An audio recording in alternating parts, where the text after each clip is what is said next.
dia a todos, todas. Hoje é dia 22 de julho de 2020. É uma quarta-feira, nós estamos aqui realizando a segunda webinar do projeto Geografia Afro-Brasileira. O projeto GeoAfro ele é desenvolvido no Centro de Cartografia Aplicada e Informação Geográfica aqui da Universidade de Brasília. Nós hoje temos um tema que eu acho que é um tema caro para a nação, o Brasil africano e as bases de dados precárias no estado de mentalidade colonial. E é com essa temática, então, que eu agradeço já a presença de todos os internautas, todos e todas, que estão aqui conosco, que estão chegando, que vão chegar. E uma primeira palavra com eles é que nós estamos aqui hoje com dois pesquisadores, dois profissionais da melhor qualidade, ligada à governança, seja instituições, seja a gestão de órgãos. Nós estamos aqui com o doutor Roberto Olinto, ex-presidente do IBGE, com o senhor Juvenal Araújo, que é administrador e gestor público, ex-ministro da CEPIR, Secretaria de Promoção da Igualdade Racial, que estava ligada à presidência da República na sua gestão. Então, nós estamos com esses dois profissionais importantes para dialogar sobre essa temática que falei há pouco. Vou começar essa temática, eu vou dar uma introduzida aqui no tema, para que a gente se situe um pouco mais, né? Dê uma situada e ajude, de certa maneira, aqui também as conversas, né, as palestras que vão vir logo em seguida. O Brasil continua em encruzilhada. Essa encruzilhada é uma encruzilhada secular. Só que, nesse momento, essa encruzilhada ela toma contornos um pouco mais preocupantes, porque os dois Brasis, o invisível e o visível, o Brasil excluído e o incluído, o Brasil africano e o Brasil europeu, eles estão realmente, assim como os outros Brasis, né, de povos tradicionais, que estão aí também dizendo nós existimos, né? Tem algo que acontece efetivamente e isso nada mais é do que um conflito na governança, um conflito no Brasil secular, preconceituoso, que está aí e que precisamos olhar com apreço para isso para contornar. Nós temos problemas relevantes no ordenamento do território nacional. O ordenamento é precário, o ordenamento é inconsistente, nós temos poucas abordagens estatísticas geográficas, isso resulta em políticas cosméticas, políticas pontuais, e a governança territorial se torna ineficaz. A geografia, a cartografia e a estatística não são tratadas como suportes para as ações de intervenção no território. Ou seja, elas não são tratadas como infraestrutura. Nós temos aí uma falha estrutural. São vários gargalos dessa ineficácia institucional provocada, sobretudo, pela mentalidade colonial ainda dominante no setor decisório da nação.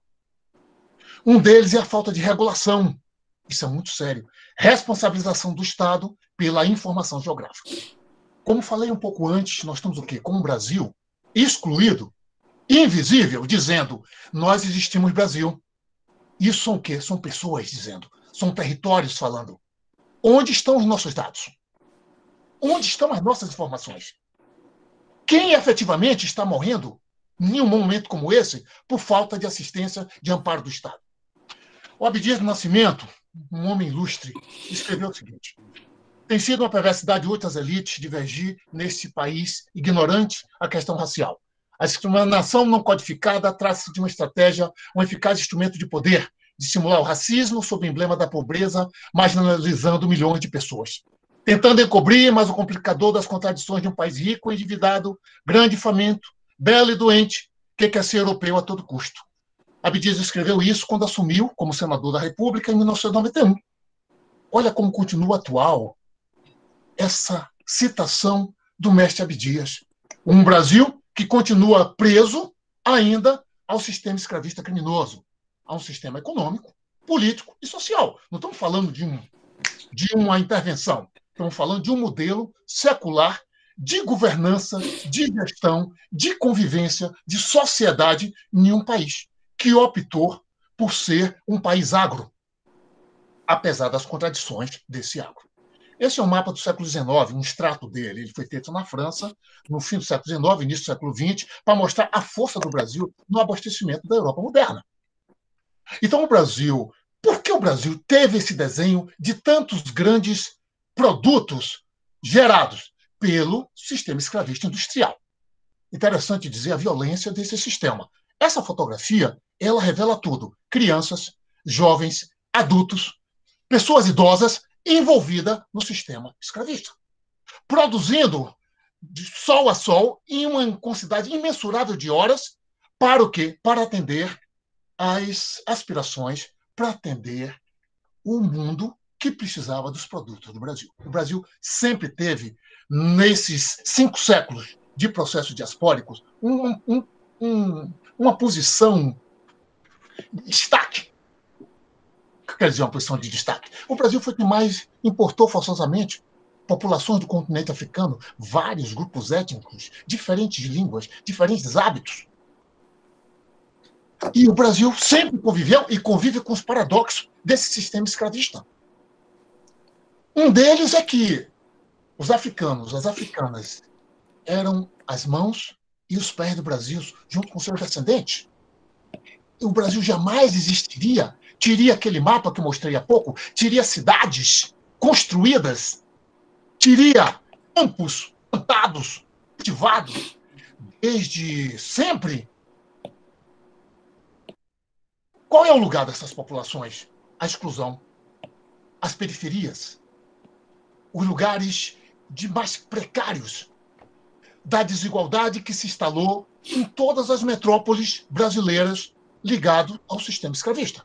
Eu vou em Salvador, eu vou no Rio de Janeiro, eu vou em São Paulo, eu vou em São Luís do Maranhão, eu vou em Maceió, eu vou em Recife, eu vou em Belém do Pará, eu vou ver o mesmo padrão de urbanização. Vou ver similitudes significativas. Uma paisagem da exclusão, tem uma paisagem do modelo desigual, que se ele é visível na paisagem, nesse sentido, as estatísticas só vêm consolidar, porque é extremamente perceptível. As ilhas de prosperidade também são muito notórias, então são os enclaves disso. E o rural, que era a força africana que conduzia, hoje está mecanizado. É a parte mais moderna do Brasil. Esse é o paradoxo também do sistema escravista.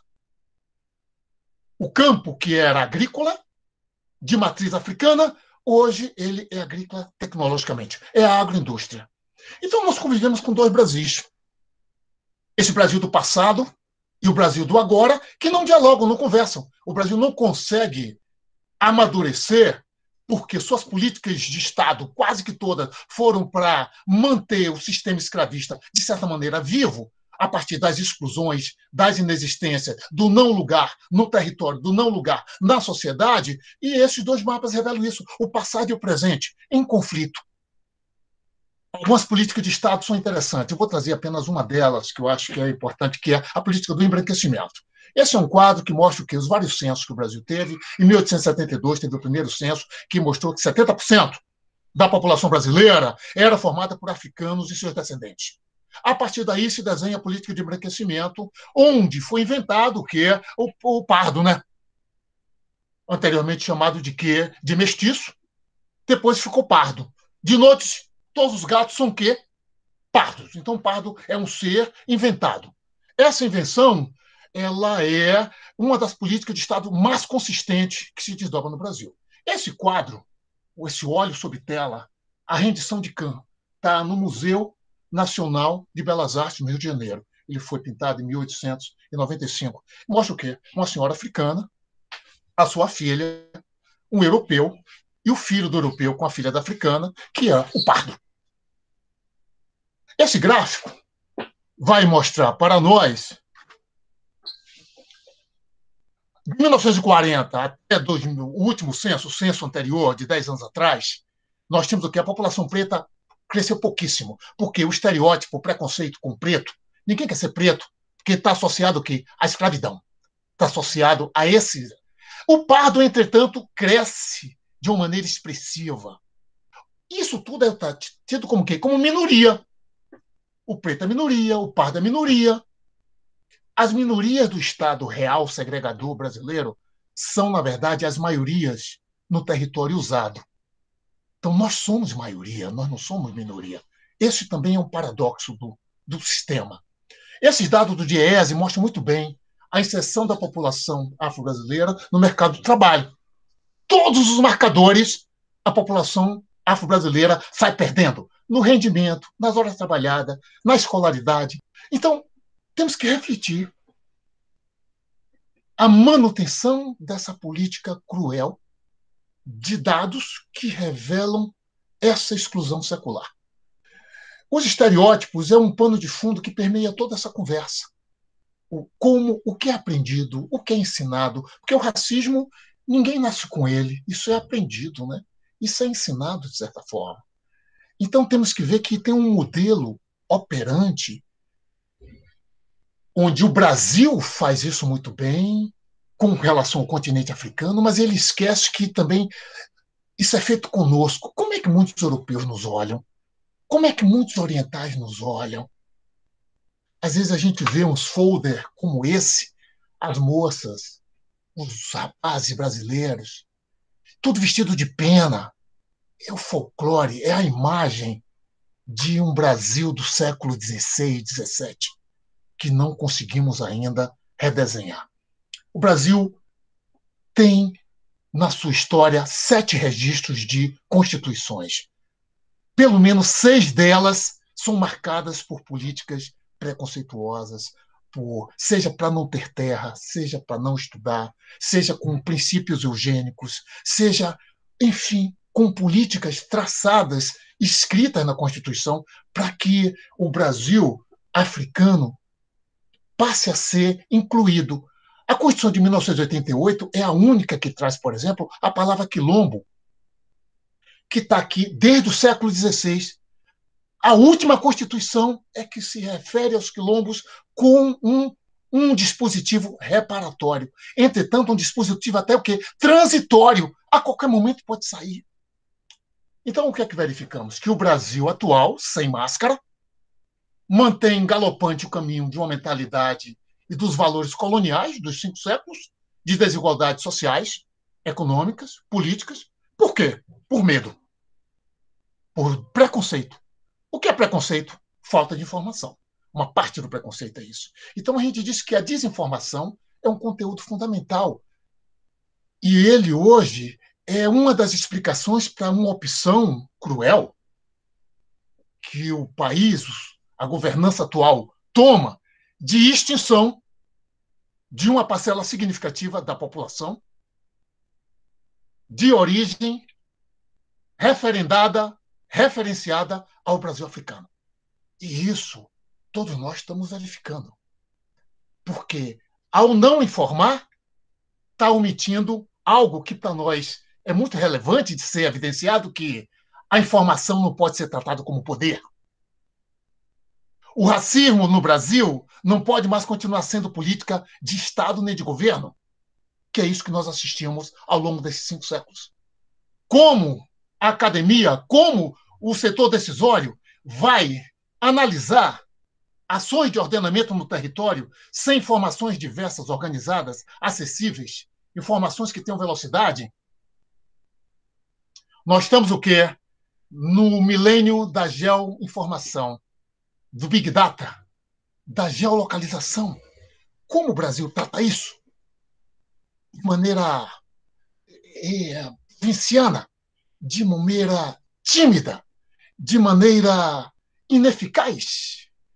O fluxo dos dados, a organização dos dados, a cidadania atrelada aos dados, em todas as resoluções nacionais, estaduais, regionais, municipais, urbanas, cadastrais. O país que não se organizar vai ser organizado. Quem não se cadastrar vai ser cadastrado. O paradigma geográfico do território tem essa complementação. Todos nós hoje somos uma coordenada. Cada ser humano, o seu deslocamento, o seu rastreamento. Como vamos fazer com isso? Como o Brasil vai lidar com isso? Qual a dificuldade do Brasil de cobrir o país todo com uma camada de internet grátis por 6 meses e permitir que todos os brasileiros excluídos sejam vistos, sejam incluídos. Esse é o desafio do momento. Como incluir uma exclusão de 5 séculos em um momento crucial da nossa história, da nossa trajetória? Eu vou, então, parar por aqui e convidar já o professor Roberto Linto, que é engenheiro de sistemas, ex-presidente do IBGE, para que dê a sua colaboração nessa discussão. Ao fazer isso, eu já vou lhe provocar. Como a Fundação IBGE pode auxiliar na oficialidade das estatísticas e na geografia dos dados de matriz africana no nosso Brasil? Primeiro, bom dia a todos e todas. Eu queria iniciar agradecendo muito o convite para uma pessoa que está envolvida na produção de dados há 40 anos. É importante discutir todos os matizes possíveis dessa produção. E o momento atual é um momento grave, em todos os sentidos, mas, obviamente, na geração e no conhecimento desse país. A segunda questão é que eu estou com vontade louca de te xingar, porque você falou um monte de coisa que eu tinha preparado. Então, nossa apresentação está bastante similar, e eu acho isso importante. É uma preocupação comum. Aquela tabelinha que você mostrou do censo, eu tinha arrumado ela aqui para falar nela. Então, é esse o momento. Eu vou tentar falar assim, um conjunto de pontos para discussão. O tema da informação é muito amplo e os desafios são muito grandes. Eu estou pensando aqui como é que a gente monta a informação de um país, o conhecimento desse país. E depois vamos para baixo. A primeira questão que não se pode esquecer, que você já comentou várias vezes na tua apresentação muito bem, o Brasil é um país de caráter autoritário. Ele é escravocrata, ele é coronelista, ele é patrimonialista e por aí afora. Se você olhar cada região tem a sua característica do autoritarismo dessa terra. E o sistema de informação, ou a visão sobre a estatística, ela é um reflexo do país e, por outro lado, ela é uma forma de você lutar contra esse reflexo através de seus produtores, produzindo cada vez mais informação.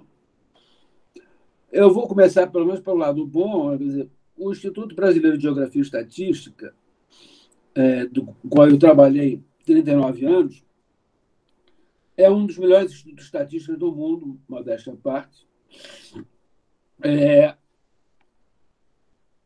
Tem uma equipe que é uma característica única não. O Brasil, o México e o Bahrein dizem que está na mesma linha, que é um lugar onde se discute geografia. E se eu falar geografia, eles ficam zangados, porque são as geociências.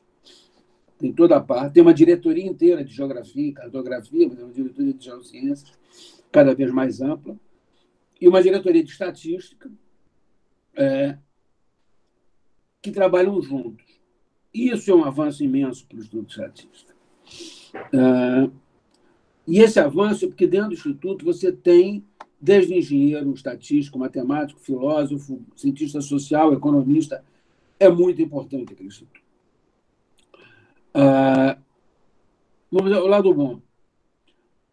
Você ainda tem vários produtores de estatística no Brasil muito preocupados com isso. Vamos às questões problemáticas.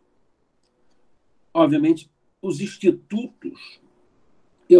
Depois que a gente conversou, eu fiquei pensando muito sobre isso. Como é que você não só impregna uma sociedade das suas características, autoritarismo, racismo, patrimonialismo, coronelismo, etc., mas como isso entra dentro das instituições. E aí uma reflexão pessoal minha, mas que eu acho importante quando a gente pensa nas instituições. Eu tenho 40 anos praticamente de IBGE. Eu fui do grupo de nível superior do IBGE, quando o IBGE tinha pessoal que trabalhava na base mesmo, de levantamento de dados, crítica, e o nível superior. Teve um momento que eu olhei e disse, quantos negros eu tenho aqui? Eu era diretor na época. Eram 6 ou 7. Não era mais que isso. Um era o meu diretor adjunto, tinha duas ou três pessoas. Eu digo, a instituição, ela traz em si, isso é uma reflexão importante para a geração de estatística, para a geração das respostas da sociedade, do governo, do Estado. Você não vê dentro, por exemplo, de um instituto como o IBGE, de um instituto do governo, a cara do país. Isso é muito ruim. Eu acho que isso é um problema, quando a gente fala em institucionalização. É importante no dia a dia você ver a cara do país. Não é só olhar teoricamente, você olhar para fora, tem que olhar para dentro da sua instituição. Por que eu estou falando isso? Porque isso tudo são os movimentos que se avançam no conhecimento do teu país. Quer dizer, você tem a questão do teu Estado, mas também você tem a micro-questão, que é o teu dia a dia ali, como é que você pensa. Bom, as questões colocadas, a gente tem desafios imensos. A outra coisa que eu fiquei pensando é o seguinte: eu participei nos meus 3 últimos anos do IBGE na discussão das Nações Unidas sobre a Agenda 2030, a Agenda de Desenvolvimento Sustentável para os países, mas que, essencialmente, a Agenda 2030 dizia que você não podia deixar ninguém para trás. Mas a grande questão que eu colocava sempre que eu me coloquei aqui é a seguinte: quem é esse quem que eu vou deixar para trás se eu não conheço? É muito bonito dizer, não vamos deixar ninguém para trás, mas eu não sei o quem. Claro que no Brasil, a gente tem, no caso para a população, a gente tem dados da população bastante amplos, mas... E além disso, a questão municipal, é fundamental você ter essa visão. Então, a questão toda que eu queria chegar é a seguinte: como é que a gente vai construir esse sistema bem colocado? Como é que você vai... E aí a tua pergunta, como é que o IBGE pode ajudar? Na verdade, não é o IBGE só. São duas coisas. Uma é você se organizar dentro do governo. Outra é você ter a pressão externa.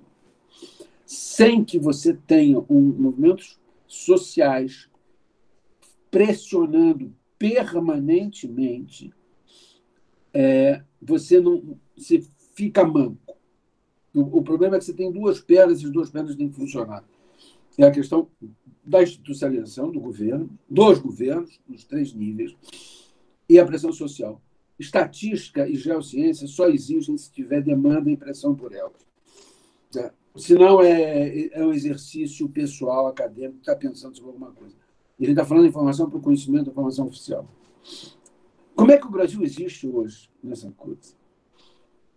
Eu tenho dito sistematicamente que o Brasil, na produção da informação oficial, é um grande feudo. Feudo em que sentido?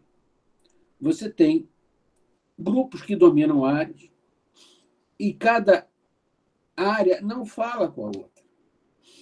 Eu conto uma historinha. Há 3 anos atrás, eu tive numa reunião no governo federal onde estava se discutindo o cadastro único, a questão do Bolsa Família, e tinha uma discussão sobre o conceito de família. Aí, quando eu entrei nessa discussão, era a primeira reunião que eu participava, teve uma hora que eu disse: vem cá, o IBGE tem um conceito de família de 40 anos atrás, que a gente tem trabalhado esse conceito. O IBGE trabalha com esses conceitos. Vocês estão rediscutindo o que aqui dentro? Porque a gente estava... Não tem que pensar família, o IBGE já pensou família, vamos discutir se o conceito está bom ou não. Vocês estão reinventando a roda. Mas isso é um problema do governo, dos grupos que não se falam na produção do que eu chamo de estatística oficial. Aí um outro problema em paralelo. Estatística oficial significa a credibilidade da estatística. O Estado tem que ter um aparato produtor de informação, e aí estatística, geoinformação e registro administrativo, que seja absolutamente crível. Ele tem que ser acreditado pela população. E como é que você faz isso? Isso o IBGE tentou fazer sendo transparente, seguindo uma conformidade, um padrão de qualidade estatística rígido, que é data de divulgação, metodologia transparente, abertura para os grupos para discutir metodologia antes de qualquer coisa. Isso é fundamental. Então, alguém acredita hoje na estatística brasileira? O IBGE até acredita, mas não acredita como um todo. Está muito difícil. Você está com muito medo hoje disso. Por quê? Porque é um Estado desorganizado. Você não tem... Aí volta a questão que você coloca, que eu acho importante, a regulação. Olha, eu tenho muito orgulho de ter trabalhado no setor público brasileiro. Eu acho que o Estado brasileiro ele é ineficiente, mas se você olhar, se trabalha muito lá dentro. Você está numa universidade, eu trabalhei no... Agora, a ineficiência dele atrapalha muito. A gente tem que entender a ineficiência. A ineficiência é integração, regulação, tradição na produção dos seus diversas instituições. Então, a primeira coisa é você, e estou sempre pensando em estatística, geoinformação, é você conseguir integrar os diversos produtores. Integrar diversos produtores significa você integrar no nível federal, estados e municípios, de alguma forma, e dentro de cada um desses níveis tem uma integração interna nos seus produtores. Outras historinhas típicas do Estado ineficiente, o IBGE faz uma pesquisa por empresa, várias empresas, e pergunta um monte de dados sobre a atividade econômica delas. Só que, 2 meses antes do IBGE chegar lá, a Receita Federal vai... A Receita Federal não vai, você tem que ir, você vai à grande Receita e apresenta a sua declaração. É a mesma coisa. Tá, beleza. Então, o que a gente faz? O IBGE para de falar, porque só está criando constrangimento para as empresas, e a Receita Federal nos passa, como é feito em vários países do mundo, esse dado para ele trabalhar. Não, não pode. Aí tem lei do sigilo, lei daquilo, o quê? E não regula. Aí você bate 2 vezes na empresa para pedir a mesma coisa. A primeira, ele atende porque pode ser multado, seriamente multado. O segundo, ele xinga a gente. Eu tenho uma lista de e-mails me xingando quando eu era diretor, e todos os diretores são assim. Por quê? Porque você tem uma coisa que você não consegue... Sabe desde quando a gente discute isso? Desde antes de 1988. Em 1985, a gente tinha avançado nisso, veio a Constituição de 88, mexendo em algumas leis, e a gente está discutindo isso desde lá. Os outros países todos avançados já regularam isso, regulamentaram. Então, isso é fundamental. Quer dizer, como é que você vai pegar e juntar os produtores? A cartografia do IBGE, a cartografia do Exército, estão discutindo. É um negócio complicado.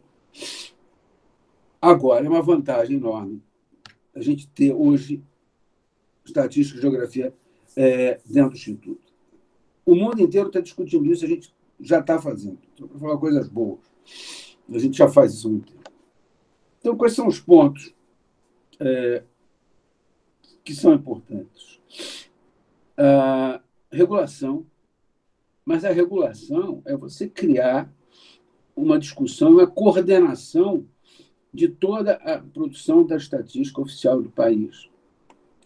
Você falou no Big Data. Você pode compartilhar dado. Você hoje é uma coisa simples, você trabalhar com integração de dados. E a integração de dados tem a ver com cidadania, com seus direitos. Uma outra historinha, só para um outro exemplo. Existe uma portaria do Ministério do Planejamento que diz a seguinte coisa: nenhum cidadão brasileiro terá que apresentar um documento se esse documento já estiver na base de dados do governo. Aquela história. Você vai tirar seu passaporte, eles pedem título de eleitor, atestado de reservista. Você não tem o menor sentido isso, além das questões que são exagero, mas que isso tudo está numa base de dados do governo. Só que essa base de dados não integra. É feio. Eu estou falando da registro administrativo de Beabá, Tribunal Eleitoral com as Forças Armadas. Então, isso são as questões de você ter a boa vontade, ter a disposição da integração, você ter a disposição das pessoas abrirem mão das suas leis protetoras, do seu mesquinho espaço estatístico, né? E você começar a avançar nisso. E aí a juntar a informação oficial, a credibilidade do Estado, que tem que independer de qualquer governo, e autonomia. Os produtores de informação têm que ser autônomos, têm que ter autonomia. Não existe essa questão. Um presidente do IBGE, por exemplo, em vários países, ou ele tem mandato, e tendo mandato, ou não tendo mandato, dependendo do país, existe uma disposição seguinte: o presidente do Instituto de Estatística tem que ter determinada formação, tá? E tem que passar por uma avaliação e uma escolha técnica, jamais política. Na Inglaterra, por exemplo, que é um bom exemplo, para você ser o estatístico-chefe inglês, eles contratam uma empresa privada, independente, que faz a seleção dos candidatos. Todas as pessoas se candidatam e são selecionados. Não tem papel de indicação do ministro e tal. Porque no Brasil, se alguém olhar para o IBGE atualmente, vai ver outra coisa. Esse ponto da regulação, da integração das bases de dados, da padronização. Outro exemplo de padronização. Uma época, a gente tentou fazer informação sobre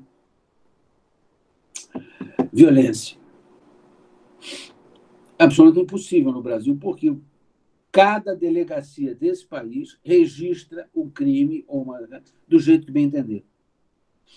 Não tem padrão, não tem classificação, não tem nada, e sem falar nas outras questões. Então, eu acho que esse é o ponto. E duas questões, eu queria falar um pouco sobre o que a gente tem no IBGE, raça, cor e raça, mas uma discussão muito atual, a privacidade. O Estado não pode ter meu dado. Esse é o mal, porque esse Estado é um Estado com letra minúscula. Tudo bem, eu tenho medo do Estado. O opressor, ele vai ter meu dado. Agora, a contrapartida disso, em vários países, você, para fazer demografia, você, para fazer estudos de população, você tem que ter um cadastro. Você tem que ter informação de cada indivíduo. Essa discussão aqui municipal, como é que eu vou ter capacidade de entender o meu país se eu não conseguir ter a informação individualizada dessa população? É o censo demográfico? Mas não é só um censo. Tá? É o dia a dia dessa população. Essa é uma discussão fundamental. Às vezes eu me assusto um pouco comigo mesmo, porque eu digo, não, as pessoas não vão querer. Porque nesse país ninguém confia no Estado. Hoje, mais ainda. Essa questão é, nesse momento, completamente fora de... É uma questão que está fora da questão, porque você não vai confiar nesse Estado. Mas de que maneira você vai ter isso? E aí a gente pode, em outros momentos, até discutir redes de internet, invasão, etc. Mas isso é uma questão da estatística oficial, da demografia, do estudo georreferenciado, informações sobre essa população. E ter cadastros. Você tem que ter esforço de cadastro. Eu vou falar isso agora. É fundamental ter cadastro. O cadastro não é uma invasão de privacidade. O cadastro é você permitir que as pessoas exerçam cidadania no sentido de estudar o teu país e propor coisas.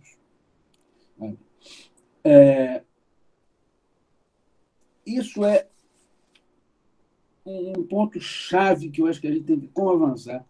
Avançar são as linhas, quer dizer, de trabalhar junto em regular, mudar culturas, essa cultura, entender o que são as questões de privacidade. Eu não estou falando de internet, Facebook, Twitter, nada. É a informação oficial. De que maneira você pode ter isso, de que maneira você vai geoprocessar isso, você vai olhar a mobilidade dessa dinâmica, onde é que estão aqueles que foram esquecidos, não deixar ninguém para trás. Tá? E aí, só para terminar, né, já me perdi o meu tempo para variar, mas aquele negócio, o que a gente tem no Brasil típico nas questões de raça e cor? A primeira questão, você vai falar raça e cor, você pegar um texto do Bezerra, raça e cor, raça e cor. é uma discussão que ainda... Raça e cor. Uma coisa ou outra. Isso é uma longa discussão que teria que ser pensada. Não é minha área.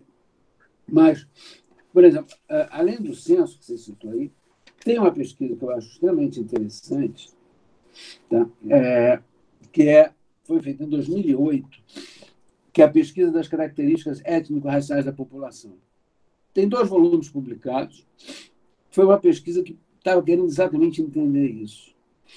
E olhar essa pesquisa do IBGE é muito interessante. Primeiro, foi um esforço que o IBGE fez de avançar nessa questão de medir raça e cor. E a pesquisa estava muito em função da conferência de Durban de 2001 para discutir essas questões todas de racismo e preconceito. Mas ela colocava, pela primeira vez, a ideia de você tentar olhar a identidade das pessoas. Você tinha questões, por exemplo, que você perguntava: vocês se consideram afrodescendentes? E depois tinha índio e negro de novo, para tentar ver como é que as pessoas reagiam. Se perguntava se as pessoas tinham sido afetadas ou não pelas questões raciais.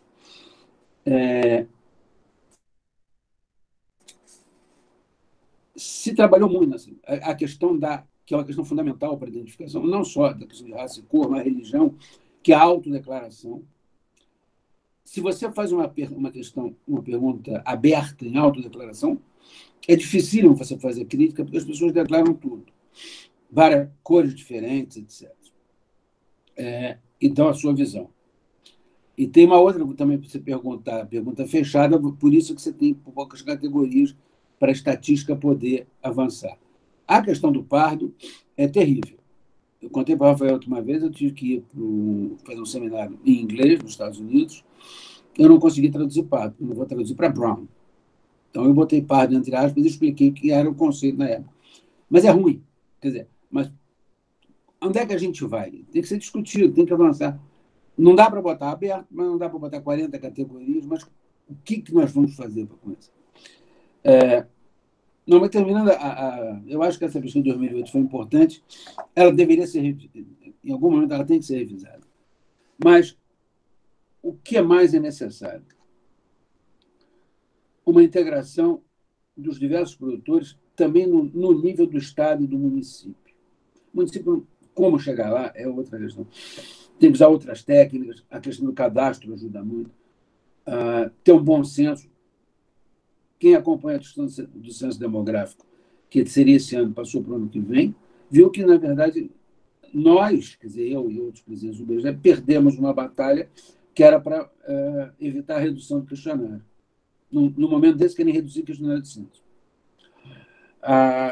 Mas como é que a gente vai se organizar para obter informação mais básica?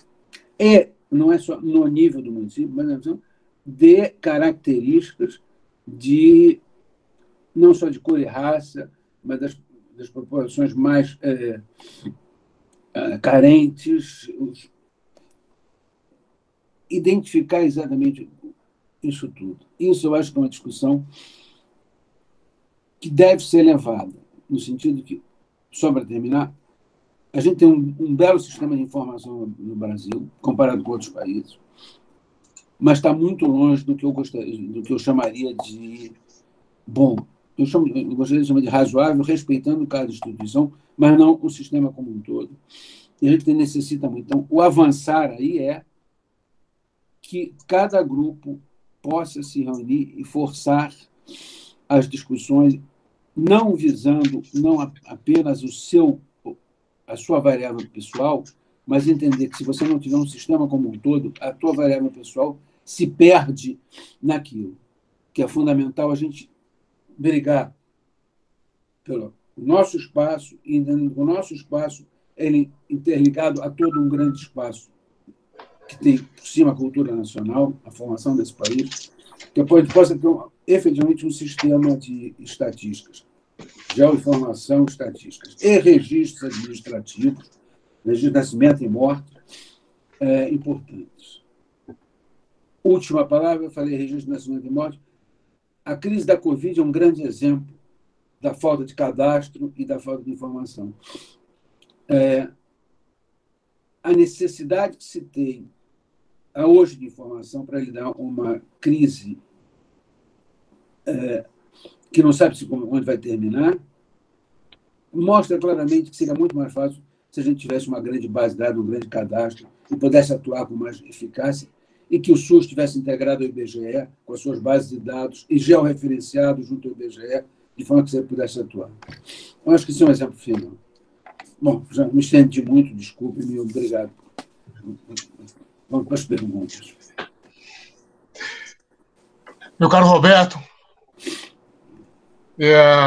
muito obrigado aí por ter trazido preciosas abordagens aí para o entendimento, né, da fragilidade dos dados oficiais do Brasil, que não estão só no IBGE, mas o IBGE é uma casa pilar nesse processo, e algo que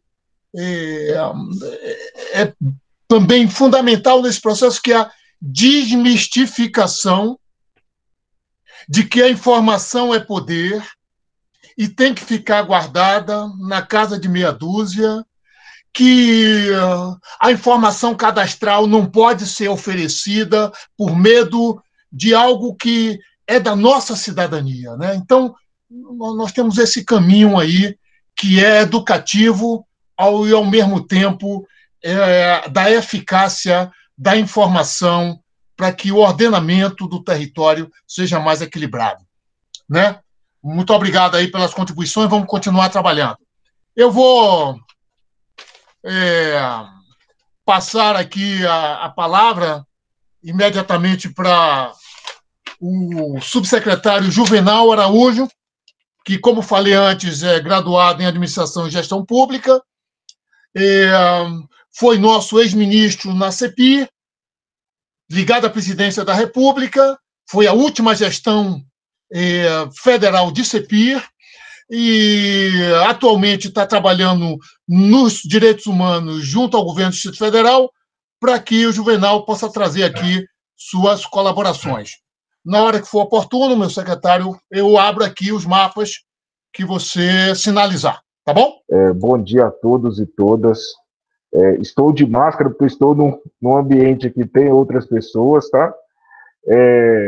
Mas aqui, professor Rafael, quero parabenizá-lo, né, por esse webinário.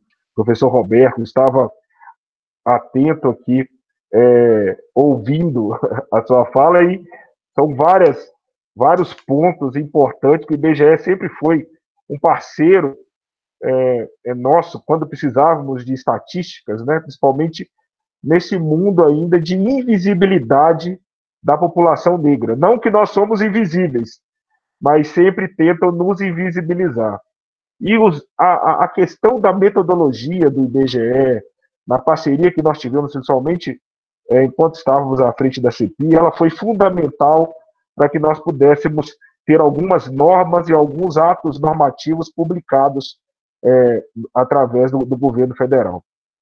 E o professor Rafael, no seu início, citou um ponto, que é um ponto ainda de discussão enorme, que nós até conversamos por telefone sobre a questão das cotas, né?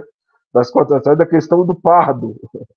Nós temos hoje essa dificuldade, porque nós temos 28 tipos de pardos no Brasil. E como o próprio IBGE, né, preconiza a questão de pretos e pardos são negros, eu estive à frente do monitoramento da política de cotas de 2016 até final de 2018, e falarei um pouco sobre isso. Criamos, né, o ato normativo número 4, que regulamentou a questão da comissão de heteroidentificação, principalmente por causa da questão das fraudes, né? Mas eu vou falar um pouco depois, vou me ater à questão de políticas públicas no início. Se sobrar algum tempo, acho que dá bom para a gente bater um papo sobre a questão de cotas. Só antes de nós entrarmos nos mapas, falar da importância de políticas públicas, né, de promoção da igualdade racial, a necessidade de que nós possamos tratar a eliminação do racismo, tratar a questão de combate ao racismo estrutural através de políticas públicas, né?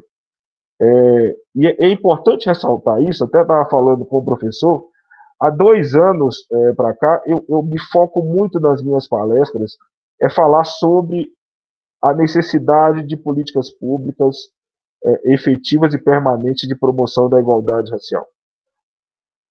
Mesmo não querendo ser repetitivo e sempre sendo repetitivo, é importante que as pessoas conheçam e saibam a necessidade da implantação dessas políticas de promoção da igualdade racial para enfrentar e eliminar o racismo estrutural que nós temos no Brasil.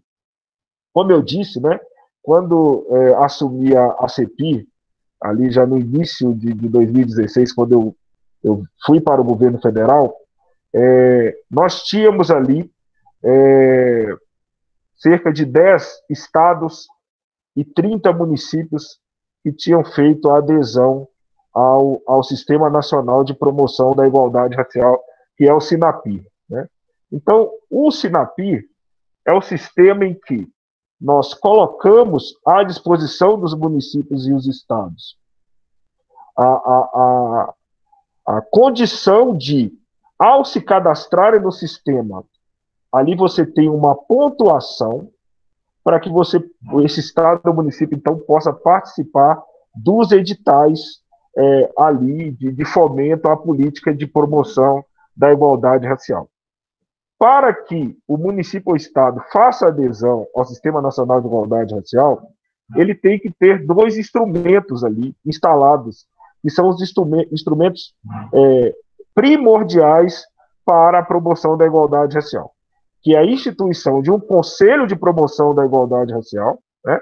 Esse conselho ali, de forma paritária, em que a sociedade civil e os representantes dos órgãos públicos ali juntos formulem a política de promoção da igualdade racial no seu município ou no seu estado. Então, o Conselho, no papel de controle social, ele é fundamental, que traz a sociedade civil para mais perto de ajudar a formular, ajudar a orientar as políticas no seu município ou no seu estado. E nós temos também um órgão de igualdade racial, seja ele uma secretaria, seja uma coordenadoria, seja uma subsecretaria de promoção da igualdade racial. Com esses 2 instrumentos criados, é possível que você, então, faça adesão ao Sistema Nacional. Quer dizer que você implantou a política de igualdade racial no seu local, né, no município ou no seu estado. Você tendo esses 2 órgãos, você, então, solicita a adesão ao Sistema Nacional de Promoção da Igualdade Racial. Então, ali é instituída uma política de igualdade racial naquele local. Então, professor Rafael, se eu puder mostrar o dos estados, o mapa dos estados aí, eu não sei se eu quero mostrar isso. Então, é importante aí mostrar que neste mapa dos estados, nós temos aí 21 estados, né? Nós temos 26 estados do Distrito Federal, e nós temos aí 21 estados que hoje estão, que fizeram adesão ao Sistema Nacional de Promoção da Igualdade Racial, e no caso, então, todos esses 21 estados têm órgão e têm um Conselho de Promoção da Igualdade Racial instalado aí no seu estado. Mas você percebe que, quando nós assumimos 2016, nós tínhamos pouco mais de 10 estados, né? Isso nós estamos falando aí só da Secretaria Nacional de Igualdade Racial. Nós temos aí já cerca de 17 anos já de construção, e nós hoje temos 21 estados. E aí tem a modalidade de gestão, né? Que também está no mapa. O professor Rafael puder dar um zoom aí sobre a modalidade de gestão. Então, essa modalidade de gestão, nós colocamos as cores aí da unidade básica, intermediária e plena, né? Então, a unidade básica nada mais é de você instituir estes órgãos ao que eu disse. Então, conforme você vai criando políticas públicas no seu município, no seu estado, você, então, vai aumentando a graduação e aumentando a sua pontuação para que, na hora do edital, você tenha um destaque maior do que outros estados e municípios que também têm essa adesão. E aí nós vemos que quando nós fazemos essa análise, nós temos um número maior desses estados que estão ainda na modalidade de gestão básica, ou seja, elas só têm o básico, que é a instituição destes órgãos. E nós temos, de 21 estados, somente um que tem a modalidade plena, que é a Bahia. Então, a Bahia, além de ter os órgãos criados, ele tem uma política estadual de igualdade racial, eles têm leis, programas, atos normativos de promoção da igualdade racial. Conforme vocês implementa ações afirmativas no seu estado, no seu município, leis e atos normativos, você então vai aumentando essa graduação para que você consiga, nos editais, então, ter mais acesso e se destacar mais que outros estados para receber esse recurso. Eu estava conversando com o professor Rafael, isso já mostra o retrato que nós temos hoje no Brasil, né?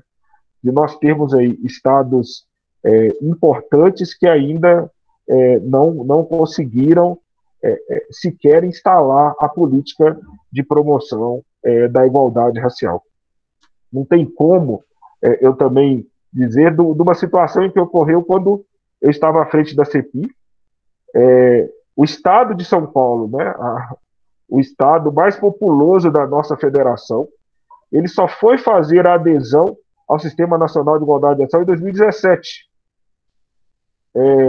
E a construção também da capital São Paulo também foi feita logo nessa gestão 2017-2018. Então, para vocês verem o quanto nós ainda estamos atrasados na conscientização, estamos atrasados realmente na prioridade de gestores públicos, governadores e prefeitos. De prefeitos eu vou falar aqui daqui a pouco, no outro mapa, mas ainda não há essa prioridade na política de promoção da igualdade racial, ou seja, não há prioridade em se implantar as políticas de promoção da igualdade racial. Agora eu vou para um quadro ainda pior, eu queria que o professor passasse para os municípios. Né? Então, nós temos 5.570 municípios brasileiros, e aí você vê no mapa a quantidade de municípios que nós temos que tem um órgão de igualdade racial, que tem um conselho de promoção da igualdade racial e tem a adesão ao Sistema Nacional e a política de igualdade racial implementada. Então, de 5.570 municípios, nós só temos 80, professor Roberto.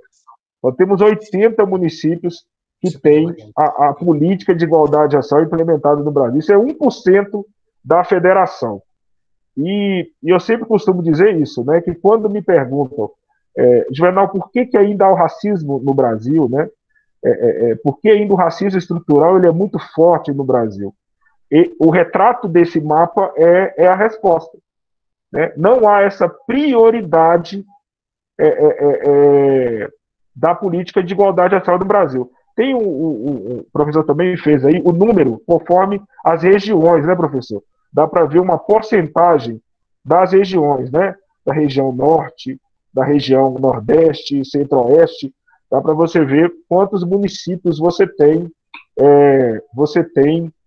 ali que instituíram a política de igualdade racial. Esse mapa aí. Então, na região sul, hoje a região sudeste é onde nós temos aí, né, mais de 35 municípios, então é o que tem o maior número hoje, mas nós temos aí na região norte, né, só 1 ou 2 municípios, na região centro-oeste, aí cerca de 6, 7 municípios. Na região sul, cerca de mais de 15, 16 municípios. Essa é a realidade do racismo estrutural no Brasil. E esse mapa ele mostra realmente a dificuldade que se tem no Brasil de se eliminar o racismo. E é importante ressaltar que muitos prefeitos e governadores, pode tirar, professor, muitos prefeitos e governadores, por desconhecerem a política de promoção da igualdade racial, ela acaba tendo como resposta à população, quando se pede mais políticas de promoção da igualdade racial, geralmente o gestor, né, o prefeito, o governador, ele fala que ele não quer implementar porque é gasto. E eu consigo provar que é o contrário, é receita, né? Hoje nós tínhamos até 2018 27 ministérios que tinham recursos para a política de promoção da igualdade racial, né? Então, você implementando um órgão de igualdade racial e um conselho, você consegue buscar recursos do governo federal, do governo estadual, para a política de promoção da igualdade racial. Por exemplo, na questão da saúde, né, nós temos um plano nacional de saúde integral da população negra, ao qual nós conseguimos trabalhar nos municípios e nos estados a política de saúde integral da população negra. Nós temos na área da educação, né, a Lei 10.639 se tornou a Lei 11.645, que obriga, né, a lecionar sobre a história da África, a cultura afro-brasileira, na área da segurança pública, na área do trabalho. Nós temos condições de trazer recursos para os municípios para que esses órgãos trabalhem a política de promoção da igualdade racial. Só que é importante frisar a necessidade de que nós possamos discutir essas políticas nos municípios e nos estados, né? Eu cito um exemplo em que uma ferramenta que nós utilizamos muito pouco nos municípios e nos estados, que é a discussão do plano plurianual, que é o PPA, né, nos municípios e nos estados. É ali que nós prevemos as receitas do próximo ano para que tenha ali destinado recurso para a política pública de promoção da igualdade racial, seja na área da educação, seja na área da saúde. E a não implementação desses órgãos faz com que nós ainda consigamos, em pleno século XXI, enxugar gelo na maioria das vezes, né? É uma dificuldade em que nós temos de capacitação e qualificação para os gestores dessa política de promoção da igualdade racial. E é importante dizer que nós estamos na década internacional dos afrodescendentes, né, que foi decretado pela ONU em 2015, e agora termina em 2024. E nós não temos uma ação efetiva no mundo para que nós realmente possamos marcar essa década internacional. De 2016 a 2018, eu era o representante do Brasil no Conselho dos Direitos Humanos da ONU em Genebra, e lá, então, em 2017, eu propus que nós pudéssemos criar no mundo, né, junto com os países africanos, do Caribe, da América Latina, a Declaração Universal dos Afrodescendentes, como nós temos a Declaração Universal dos Direitos Humanos, né? Esse seria um grande marco no mundo para que realmente nós tivéssemos um compromisso mundial efetivo na política de promoção da igualdade racial. Até 2018 havia essa negociação, principalmente com os países da América Latina, os países africanos. A única dificuldade era com a África do Sul, por causa do nome, né? Porque lá eles não são afrodescendentes, eles são os africanos, né?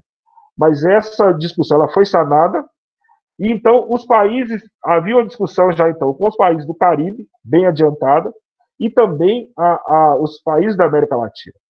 E essa discussão está até hoje lá no Conselho em Genebra, porém hoje o Brasil já não está mais discutindo sobre isso, e é importante retomar essa discussão, porque os países da América Latina, do Caribe e da África, assinando essa declaração, realmente a gente consegue mudar um pouco essa relação de combate ao racismo, de eliminação do racismo de uma forma mais ampla no mundo.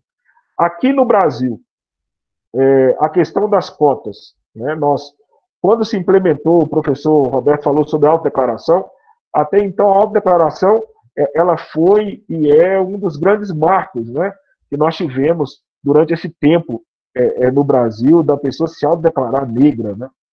Só que quando nós entramos para as ações afirmativas, principalmente através de 2012, nas universidades, através das cotas, em 2014, do serviço público, nós não contávamos com as fraudes, porque até então ninguém queria ser negro no Brasil.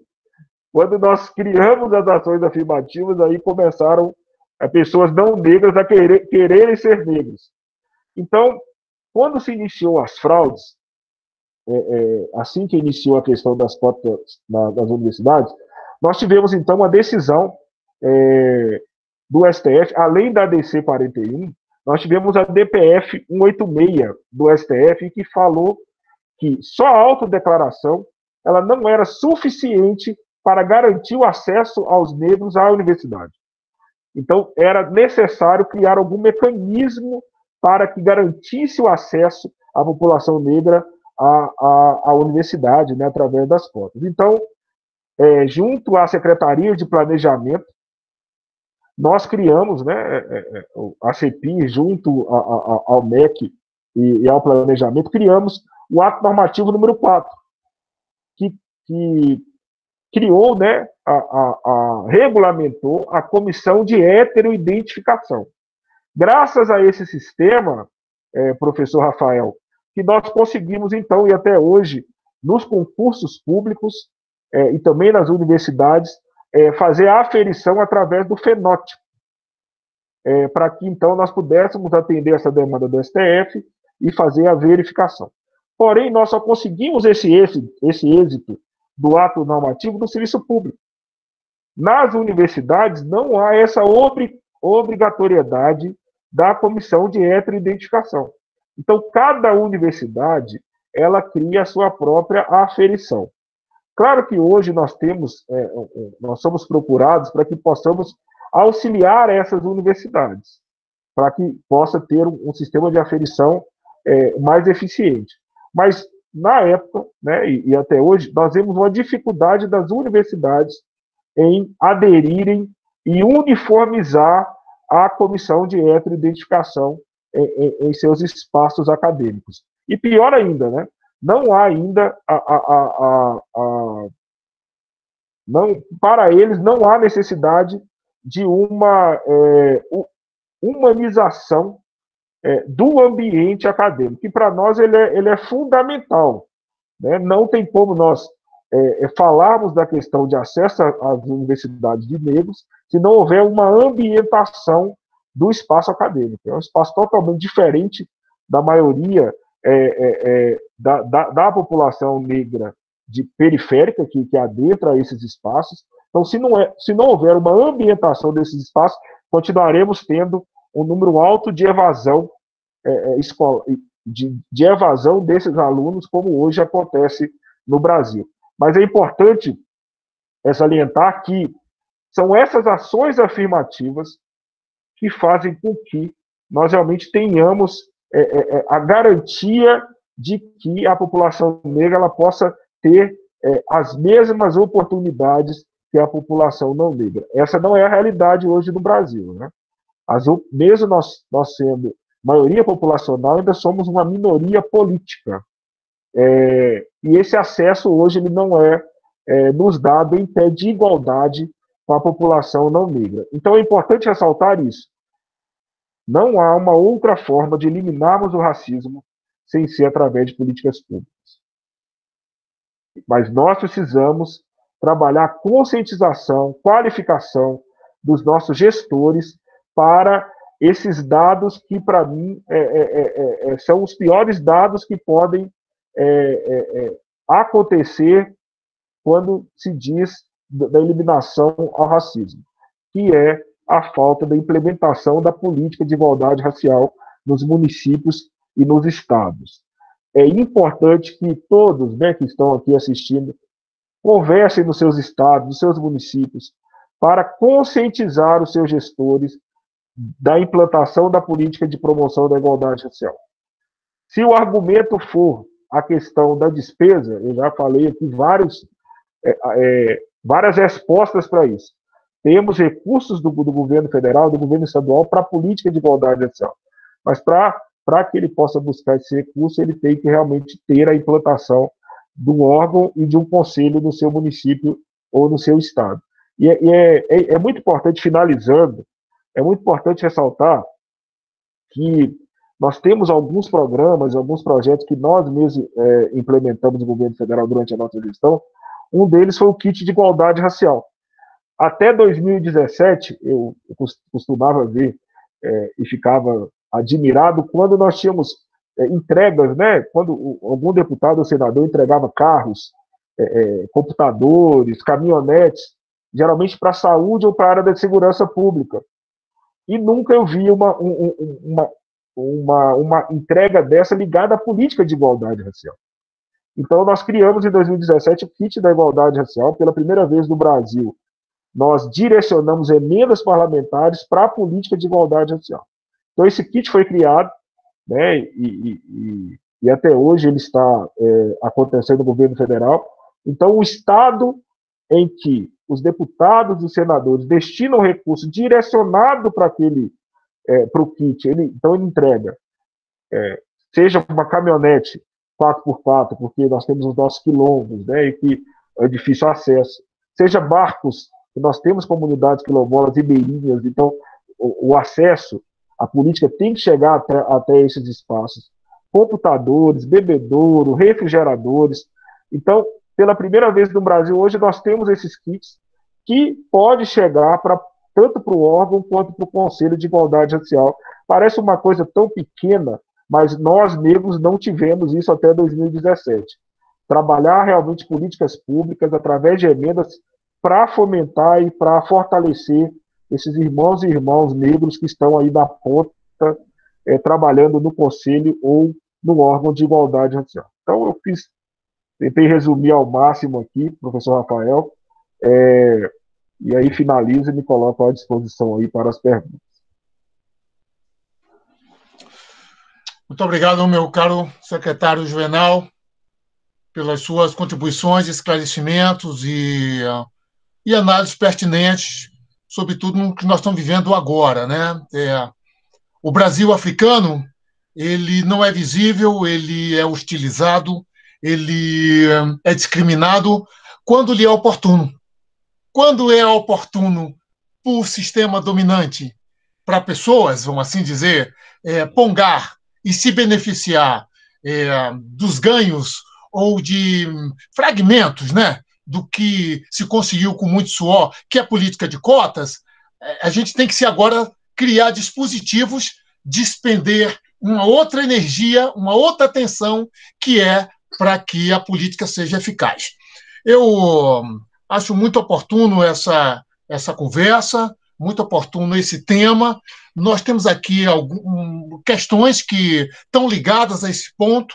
Vamos entrar agora em um segundo momento, uma segunda rodada da nossa atividade, que é trazer algumas questões que eu gostaria que o Roberto Olinto e o Juvenal Araújo tecesse suas considerações, né? Uma primeira questão, vou colocar elas aqui e vocês me respondem. É uma pergunta mais direcionada até o Roberto, que diz o seguinte, da Priscila. Recentemente, o governo fez um corte no orçamento do IBGE e retirou alguns quesitos, informações essenciais que revelam as desigualdades no país. Poderemos confiar nas informações do próximo censo a partir do momento que quebraremos análises de séries históricas? Como podemos reverter essa situação? Esse é um ponto. Outro ponto que está aqui é o seguinte. Para se gerar dados oficiais do Brasil africano, se precisa ter pesquisas também do Brasil africano. Pesquisas oficiais. Para se gerar cartografias como essa que o secretário Juvenal mostrou agora, quais os municípios que não estão presentes no Sinapir? Por que esse mapa foi possível? Porque tem um dado oficial que me diz quais os municípios que estão. Então, eu só posso produzir cartografia, eu faço folha de expressão, né? Quem produz cartografia nesse país a academia pode produzir, as empresas podem produzir, o Estado, as instituições do Estado devem produzir cartografia, precisam de dados oficiais. Se eu pergunto, por exemplo, cadê o mapa oficial dos territórios das comunidades quilombolas do Brasil? Quem fez, quem tem, quem responde essa questão? É uma questão sem resposta satisfatória, porque esse mapa oficial não existe. Se um mapa oficial desse existisse, a política de igualdade racial na nação já apontaria quais os municípios que têm, por exemplo, comunidades quilombolas oficializadas, e com isso a política fica também mais focada. Onde estão os terreiros de matrizes africanas distribuídos no Brasil de forma oficial?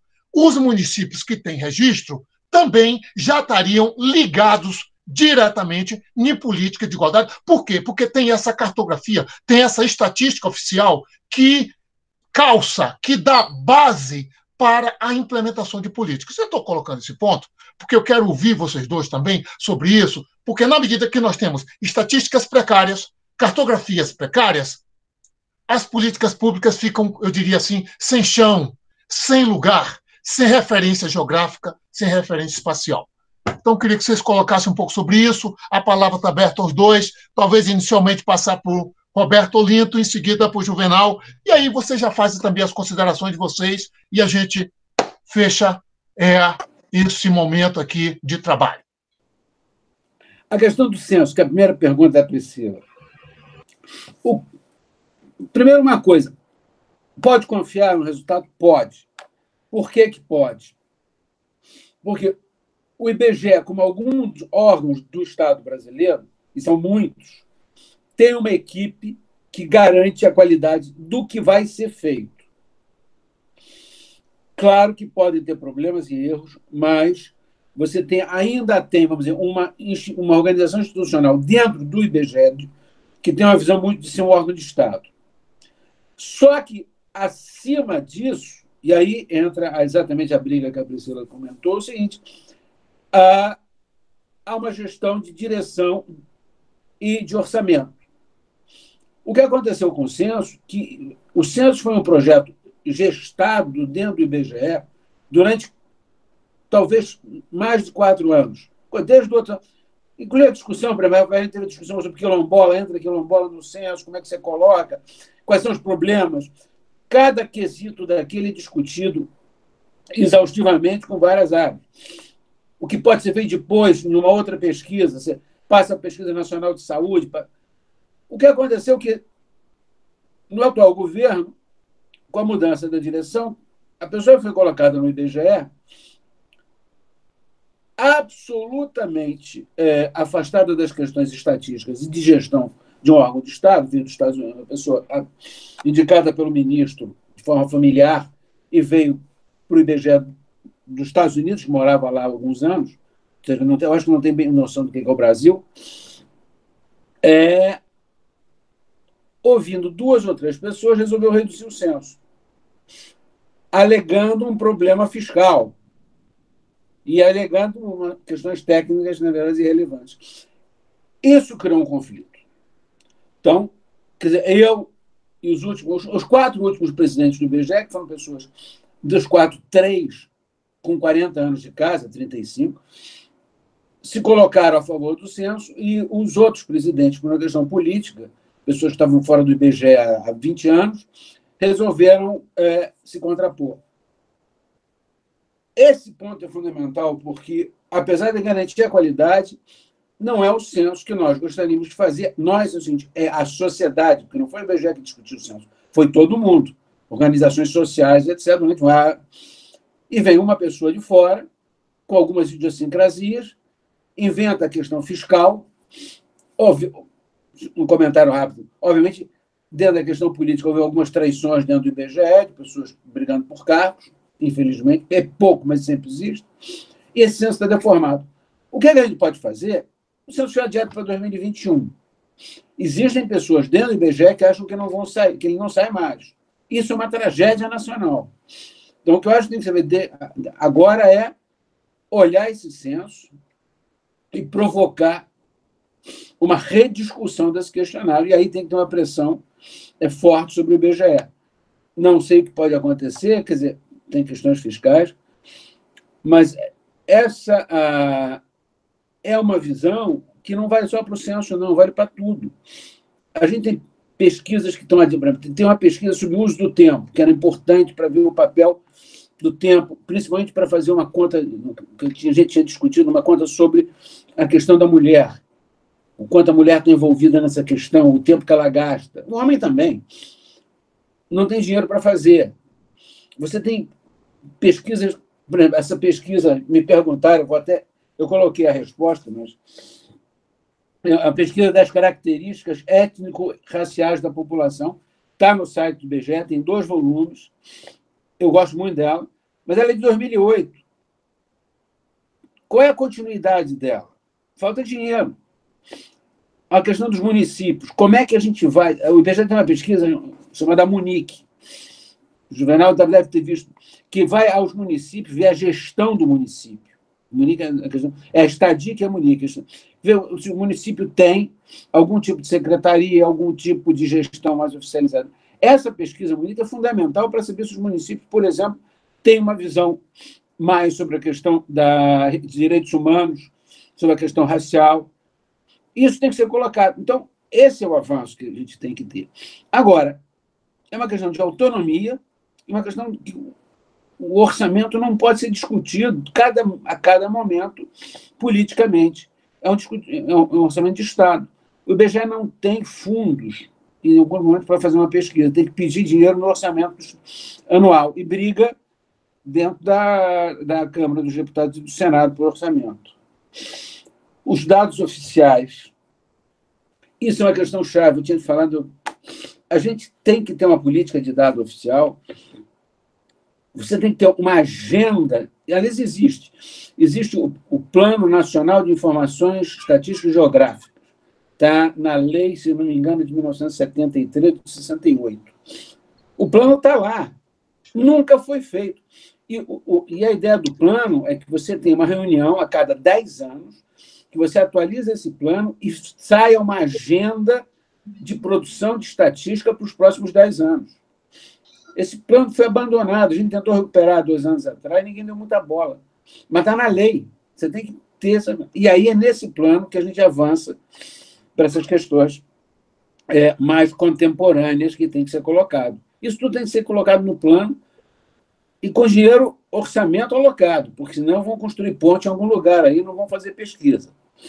Essa questão, não depreciando a ponte, mas é só uma questão anedótica. Então, essa é a questão, quer dizer, a cartografia, isso tudo faz parte do plano, faz parte de ter fundos e, principalmente, ter uma prática de qualidade, de conformidade, que garanta à população, de narrativa, isso é fundamental, isso é uma questão. Os institutos de Estado, os produtores de informação têm que ter uma narrativa que a população entenda. Não adianta falar de médias, modas e medianas e outras coisas que valem, estatísticas para cá, ou geodésias para lá, se você não explica, você não tem uma narrativa que o povo possa entender a tua produção de dados. Isso é fundamental, isso é um desafio hoje atual. Isso dá credibilidade ao dado oficial e tem que se colocar, uma coisa que o Rafael reforçou, a ideia de que ter uma informação oficial não é invasão de privacidade, é exercício da cidadania. Essa confusão tem que ser colocada permanentemente. A população tem que entender isso. Agora tem que entender como? Com educação e com o governo mostrando que pode ser confiável. Que o que entra no governo não sai. O terceiro ponto que eu queria colocar, que está na ordem do dia, é o seguinte: as bases de dados privadas, das empresas privadas, o exemplo hoje da questão das empresas de telefonia móvel, você tem uma base de dados monumental. Essa base de dados ela é bloqueada ao uso da estatística oficial. Por quê? Se o governo vai precisar de uma base de dados dessa para fazer estatística oficial, para o exercício da cidadania, não é para vender para ninguém, temos que começar a rediscutir o que é uma base de dados privada.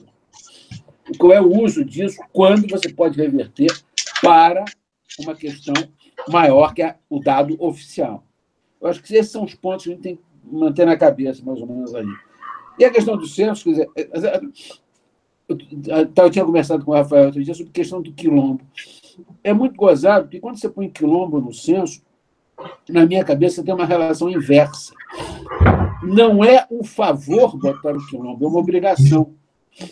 Mas parece assim, neste censo colocaremos... Não, tem que ter informações permanentes.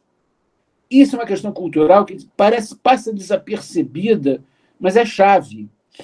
Agora, esse ano, o IBGE aceitou. Não tem que aceitar nada, tem que estar no plano, tem que estar na pele, na cultura. Isso tem que ser explicitado, as pessoas têm que entender isso, porque às vezes fica parecendo, não, existe uma informação geral e são os detalhes. Não, é no detalhe que você constrói um país. É isso que é chave. Obrigado. Sim. Sobre a questão da importância da cartografia, aqui o próprio DF é o exemplo, né? Graças a um trabalho da GEAFRO e sob sua coordenação, professor Rafael, e a Palmares, foi feito, né, o mapeamento dos terreiros aqui do DF.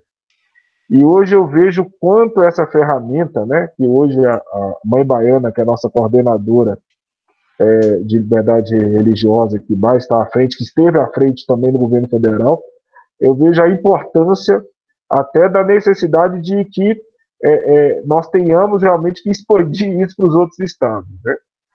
E aqui no DF, já garanto, né, de antemão, tem uma segunda fase para que nós possamos atender os outros quilombos, né? Os outros quilombos não, os outros territórios de matriz africana aqui do DF. Nós temos só na nossa área aqui urbana, aqui de Brasília, quase 300 terreiros, né, mais de 300 terreiros, e se formos olhar no entorno do DF, nós temos aí, vamos passar de 2.000 terreiros. Então, por isso que foi muito importante esse trabalho em que tanto a GEAFRO, né, representando a UNB, e a Palmares fez, e essa entrega em 2018 aqui no DF foi muito bom. Inclusive, naquele dia, professor, foi o dia que nós assinamos, fizemos adesão ao SINAPI do Distrito Federal, né?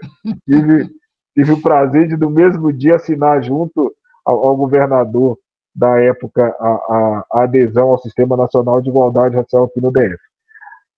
Esses dados, a cartografia, eles são o que nos realmente direciona para que a política ela seja efetiva, para que aqueles dados ali eles possam ser ou num caso positivo que nós possamos aumentar, ou então nos dados negativos que nós possamos combater. E aí, sobre essa questão de dados que o professor Roberto estava falando, eu cito um outro exemplo também de quanto que ainda caminha devagar da questão ligada à eliminação do racismo nesses dados governamentais. Até 2017, professor Rafael, professor Roberto, até 2017 não era obrigatório o quesito raça-cor no Sistema Único de Saúde. Foi feito conosco em 2016, publicado em 2017, tinha um item que era o item ignorado. Então, ali a pessoa, ela colocava, né, qual a sua cor, a sua raça, ela podia colocar ignorado. Então, era subnotificado. Até 2017, nós não sabíamos realmente se a política de saúde ela atendia a população negra do Brasil, de que forma que atendia, ou se atendia. Então, só em 2017 que nós eliminamos esse item ignorado e tornamos obrigatório o quesito raça-cor do Sistema Único de Saúde. E aí, posteriormente, 2018, eu vi aqui na live que está a Gabriela Cruz, que trabalhou comigo trabalhando nesses dados. Em 2018, nós fizemos a mesma coisa no SUAS, Sistema Único de Assistência Social. Tiramos o mesmo item ignorado e tornamos obrigatório o quesito raça-cor no Sistema Único de Assistência Social. E lembrando que nós, né, a média de 70% do público atendido, tanto pelo CREAS e pelo CRAS, é a população negra. Então, se nós não tivermos esses dados para que nós possamos ali aferir a política necessária para atender essa população, que é a maioria do Brasil, nós não vamos avançar.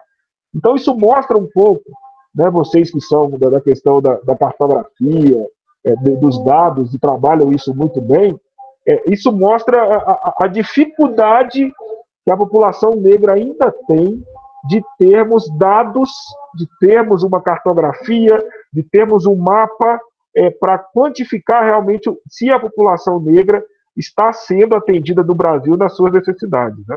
Então, eu só tenho, professor, a agradecer ao senhor, professor Rafael, ao professor Roberto, a toda a equipe da GEAFRO aí que organizou esse webinário, e falar isso, né? É importante, a todo momento em que a gente tiver a oportunidade de falar da importância de se eliminar o racismo através de políticas públicas, eu sempre estarei à disposição. E professor Rafael, vamos aqui entrar nessa segunda fase da cartografia dos terreiros aqui do DF e nos colocar sempre à disposição aí de vocês. Eu acho o seguinte, que nós estamos em um momento que não podemos mais errar. Eu acho que tem um aprendizado de lacunas que ocorreram e que não cabe mais. Eu diria que a informação oficial ela precisa estar incorporada em todos os cidadãos e cidadãs brasileiros e brasileiras, de que é algo que é nosso. Não é só uma questão de direito, é uma questão de existência. Eu existo ou eu não existo. Então, a existência é uma bênção para todos estarem na existência. Então, essa cidadania respeitada, que é algo que é violentado há muitos séculos de uma parte significativa da população brasileira. Eu acho que, nesse sentido, isso é constitucional. Resgatar informação é um direito de todos. Outra coisa que eu sinto importante em um momento como esse é a definição de uma pauta mínima. Internautas, Juvenal, Roberto, colaboradores que estão aqui, uma pauta mínima para a produção de dados oficiais nesse país. Seja em organismos como o SUS, que não incorporavam o componente étnico-racial, seja por um resgate de um IBGE que contemple os dados oficiais para manter as séries históricas, seja recursos para emergência que requer a população afro-brasileira não é só emenda, é algo constitucional. Precisamos ter dado desse Brasil, que é mais de 50% demográfico da nação. Então, esses pontos são da ordem do dia. Então, essa pauta mínima, que é governamental, que é da sociedade, que é da academia, que são das empresas, tem que ser priorizada em paralelo com outras também. Os dados existindo, a produção das ferramentas para análise espacial, cartografias, isso é só um passo. Cartografias e sistemas que possam ser atualizados até com a colaboração da população. Mas para termos cartografia colaborativa, tem que ter a oficial primeiro. Senão, a cartografia colaborativa ela não pode entrar como marginal, ela tem que entrar como complemento para a oficial. Então, o nosso desafio não é pequeno, não é um desafio que se resolve em um ano, em uma canetada, é um processo. Mas estamos diante de uma emergência. Então, é nesse contexto que a gente está fazendo esse trabalho aqui agora, que está registrado nas nossas falas, a importância da informação oficial em uma nação onde ainda a mentalidade colonial ainda ela é persistente. Mas nada como a própria informação para ajudar a desmistificar o mito e o Brasil verificar, entender que a África aqui existente, ela só veio somar, ela só está somando ao longo de 5 séculos. Ela só soma em cada cotidiano nosso. O quilombo é solução, o terreiro é solução. Não pode ser problema para o país. Um cidadão, uma cidadã merece o mesmo respeito de trabalho que qualquer um outro, entendeu? Então, a população afro-brasileira, o território, tem que ser visto como solução para o país e não um problema. Eu diria isso e agradeço os nossos palestrantes, agradeço a equipe técnica aqui de apoio, Maria Alice, Pamela, Leandro, agradeço a todos os internautas que estiveram aqui, professores, educadores, pesquisadores, estudantes da graduação, de pós, estudantes de ensino médio, vi aqui também. E, essa questão é de todos nós. Nós estamos tratando aqui de umas questões mais estruturais do país desse momento, que é como somos vistos, como somos mensurados, como somos também negligenciados, hostilizados. Essa questão é de todos. Então, o meu agradecimento e essa webinar vai estar pendurada no nosso canal do YouTube, que já está aí o endereço, e em breve estaremos aqui com mais uma outra atividade das webinars GeoAfro e vamos avisar a todos para que a gente volte a estar juntos e tratar de questões que achamos estruturais neste momento histórico que vivemos. Um abraço grande a todos, até a próxima. Rafael, obrigado a vocês. Juvenal, é um prazer. Estou aqui às ordens quando precisar, brigando por essas coisas. Prazer meu, Roberto, professor Rafael, parabéns aí pelo grande webinar. Maria Alice, obrigado aí pela ajuda. Tá? E um abraço a vocês aí. Estamos à disposição também.